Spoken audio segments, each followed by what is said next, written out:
Mais juste avant de poursuivre pour les prochaines présentations, ou avant le début des présentations, ça ne sera pas très long, faites-vous-en pas, là, la bière s'en vient.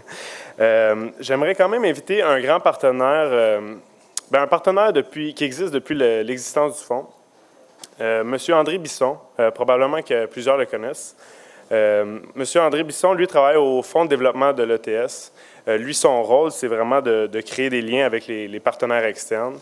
Puis, comme le président de l'Ordre des ingénieurs du Québec n'a pas pu se déplacer ce soir, il nous a écrit une courte allocution, puis ça fait plaisir à André Bisson de venir nous la lire.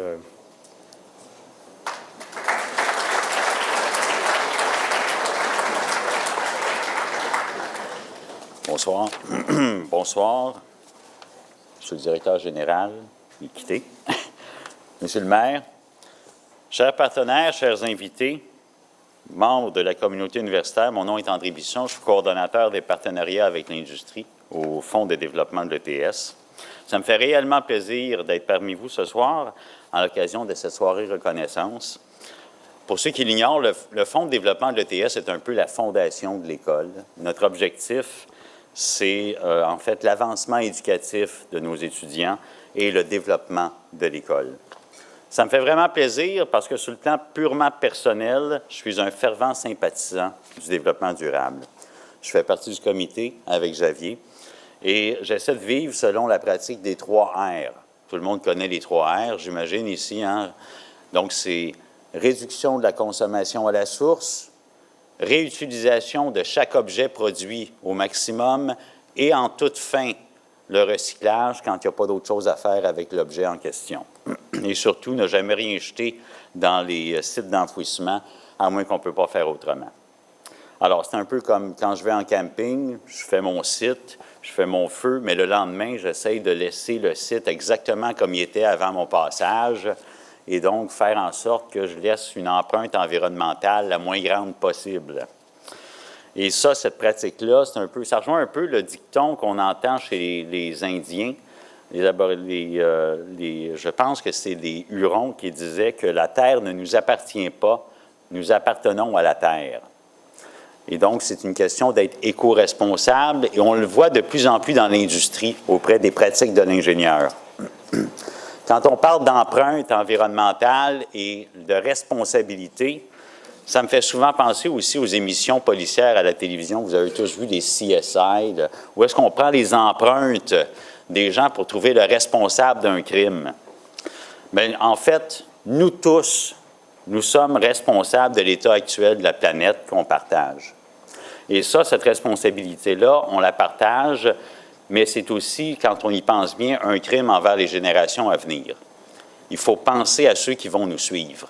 Laisser la Terre comme on l'a trouvée lorsqu'on y est arrivé. Alors, je ne veux pas paraître fataliste ou moralisateur, mais c'est un peu, je dis souvent à Javier que l'être humain roule à 100 000 à l'heure vers un mur de briques et on n'a même pas commencé à appliquer les freins. Alors, tout ça pour vous dire que quand on regarde l'évolution, surtout depuis le dernier siècle, après la Deuxième Guerre mondiale, il y a eu la fameuse période du baby-boom, puis on est entré dans une ère frénétique de magasinage, de techniques de marketing habilement développées puis adaptées pour le consommateur pour qu'on consomme de plus en plus, une production industrielle à grande échelle, le début d'une surconsommation sans mesure et sans limite. Et donc, ça fait partie de ce qu'on appelle en anglais le mass marketing, le mass production et le mass consumption. Tout au long de ce processus-là, l'ingénieur était au cœur des développements technologiques, très accélérés, des constructions et des fabrications souvent mal planifiées, puis des productions sans penser au lendemain. À l'inverse, heureusement, l'ingénieur de demain va être appelé de plus en plus de trouver des innovations pour solutionner les problèmes causés dans le passé. Je n'ai pas besoin de vous nommer ces problèmes-là, on le voit tous les jours. L'augmentation des gaz à effet de serre, la pollution de l'air, où est-ce qu'on a des gens qui vivent de plus en plus à tous les jours avec des masques à oxygène ou des masques filtres lorsqu'ils se déplacent à l'extérieur. La pollution de l'eau, il y a des bancs de poissons complets qui disparaissent, la disparition également d'espèces animales. Des épisodes climatiques de plus en plus radicaux qui touchent tout le monde, des sécheresses, des inondations, des tornades. Alors, l'ingénieur est depuis toujours générateur d'innovation dans tous les secteurs d'activité humaine, et c'est des activités humaines qui sont justement responsables de ces choses-là. Qu'on pense à la production alimentaire, le transport, les communications, la construction, les technologies de la santé, les divers secteurs énergétiques, l'exploitation des mines, l'exploitation des ressources naturelles, tout ça, ça fait partie des fonctions de l'ingénieur. On touche à tout en ingénierie. C'est pour ça qu'une soirée comme celle-ci, pour moi, c'est une parfaite occasion de dire félicitations. Je vois qu'il y a beaucoup de monde, plus de monde qu'on pensait, et c'est vraiment fantastique. Félicitations à vous, tous les futurs ingénieurs qui avaient à cœur le développement durable. Également, un grand merci aux collaborateurs internes et externes qui appuient assidûment tous vos projets qu'on va présenter ici ce soir. Félicitations surtout aux fondateurs du Fonds de développement durable de l'Association des étudiants. Ce fonds-là est important. Ça rejoint tous les aspects de l'ingénierie de demain. Et évidemment, bien, je remercie puis je félicite aussi les clubs scientifiques à volet développement durable, les entreprises du Santec à développement durable aussi qui occupent une place importante dans l'avenir entrepreneurial du génie. Alors, ça démontre la force innovatrice et proactive de la communauté universitaire de l'ETS. Votre implication permet de favoriser le développement d'activités à la fois technologiques, mais aussi formatrices et durables. C'est justement un des impératifs du Fonds de développement. Le Fonds de développement, comme je disais, on est un peu la fondation, on aide, on est un peu comme les Robins des Bois universitaires. On demande aux riches, puis on essaie de donner aux pauvres. Et ça, les pauvres, bien, c'est les étudiants qui en ont besoin pour réaliser leurs projets, pour réaliser leur maîtrise, pour aller vers des études avancées. Les entrepreneurs du Santec qui ont besoin de financement. Alors, on essaie de faire l'avancement du savoir en génie, puis l'excellence éducative et l'excellence des standards de l'ETS. Puis ça vient grâce au soutien financier de l'industrie, le milieu des affaires qui nous aide énormément. La communauté universitaire contribue au Fonds de développement. Les étudiants contribuent énormément aussi au Fonds de développement. Les diplômés qui, par une relance téléphonique à chaque année, se font solliciter, des organismes et différents partenaires de l'ETS.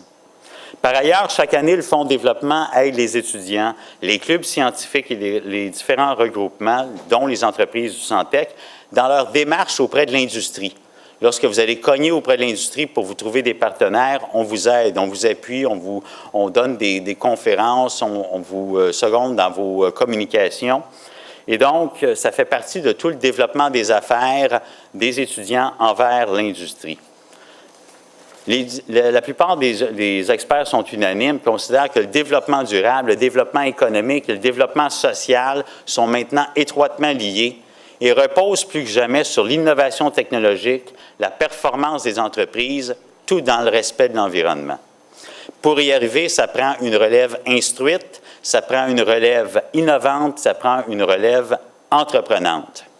Personnellement, lorsque je sollicite avec les clubs ou autres pour des prix d'excellence ou des bourses scientifiques, lorsque je sollicite des partenaires industriels dans le but d'encourager l'avancement éducatif, je ne demande pas un don. Je ne commande pas une commandite ou autre. Je propose un partenariat, je propose surtout un investissement. Un investissement dans un projet universitaire, notamment en développement durable, c'est un peu comme investir dans l'avenir.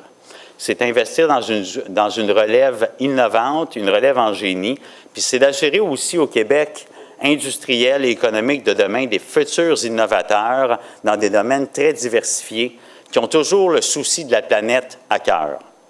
Alors, c'est aussi une opportunité pour vous, les plus jeunes, d'acquérir des compétences puis de se dépasser continuellement. Et ça, c'est important, de toujours chercher le dépassement de soi.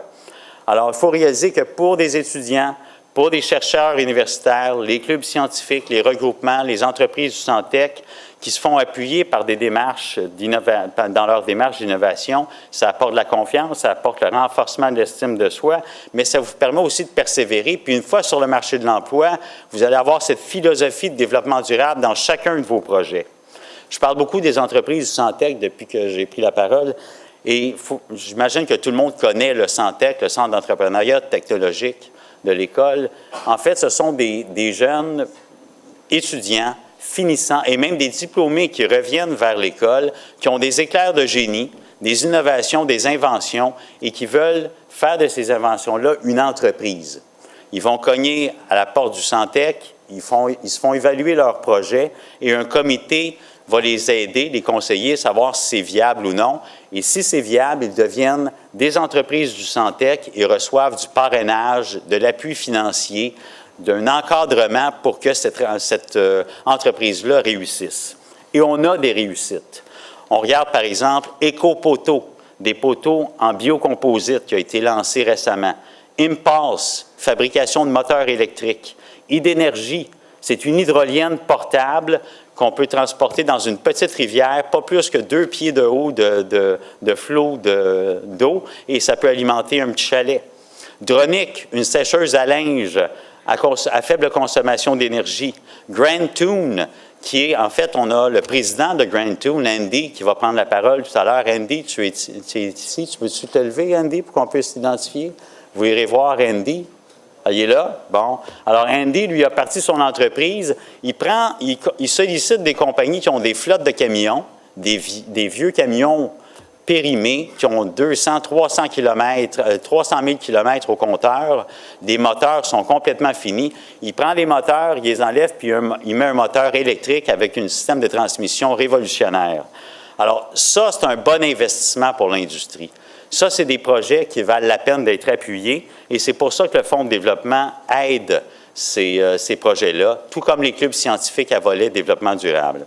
Alors, pour terminer, je remercie tous les donateurs, tous les partenaires industriels, les membres de la communauté universitaire, surtout le Fonds de développement durable de l'Association des étudiants. Et je remercie donc tous les gens qui s'impliquent en développement durable. Et pour votre simple information, à la cérémonie de bourse qui aura lieu mardi soir prochain, on va remettre un record de plus de 630 000 $ en prix et en bourse aux étudiants de l'école. La fondation de l'école, le fonds de développement. Dans ces 630 000 $-là, il y en a 134 000 qui vont être associés à des projets de développement durable. C'est fantastique.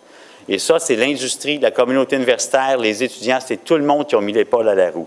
Alors, toutes mes félicitations, un grand remerciement. Et ce message-là rejoint le message de M. Robert Sauvé, qui ne pouvait pas se déplacer ce soir, malheureusement, mais qui insistait pour que je puisse vous transmettre son message, et je vous le lis.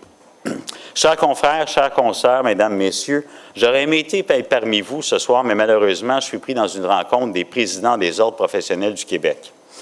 Quand j'ai obtenu mon diplôme de l'ETS en 1991, le terme de développement durable commençait tout juste à faire partie de notre vocabulaire. 25 ans plus tard, le développement durable est une valeur et un besoin incontournable au Québec et ailleurs dans le monde. De nombreuses organisations soucieuses d'adopter une démarche socio-responsable ont pris le virage du développement durable. Les ingénieurs qui œuvrent au sein de telles organisations ont modifié leurs pratiques, que ce soit en participant à l'analyse du cycle de vie ou en adoptant une approche d'achat responsable, de gestion des matières résiduelles ou encore de conception environnementale. Tout destine les ingénieurs à être chefs de file du développement durable. C'est d'ailleurs pour vous permettre d'assumer ce leadership que l'Ordre des ingénieurs du Québec met régulièrement à la disposition de ses membres des activités de formation continue qui touchent cet enjeu. Agir conformément aux principes du développement durable, c'est avant tout tenir compte des impacts de nos actions, qu'ils soient économiques, sociales ou environnementales.